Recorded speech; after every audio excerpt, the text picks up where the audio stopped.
रायनपर यड्रावकर साहेब. काय कारण?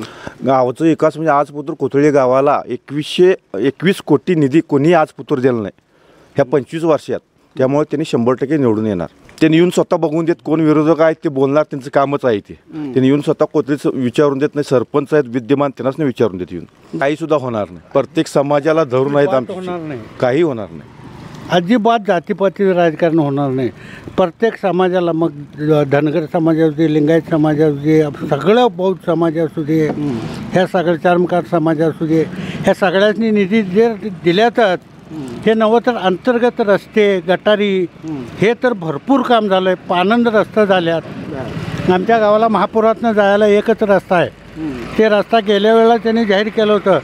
ह्या इलेक्शन परतूर डॅडशील माने त्यांनी मिळून तो रस्ता पूर्ण केला आहे. चुडाप्पा मळ्याला जायला गेली म्हणजे 2 पिढी रस्ता नव्हतं. ते रस्ता आज डांबरीकरण चालू आहे. यड्रावकर नक्की 100%. कारण बोलायचं कारणच नाही त्याच्यावर. इथं पूर्णपणे तुम्हाला सांगू शिंदे गटाला पूर्णपणे पाठिंबा असणार. कोण देते होती ना 1500 रुपये महिन्याला. हां, महिलांचा काय प्रतिसाद आहे? त्यांनी सगळीजण यड्रावकर म्हणतात.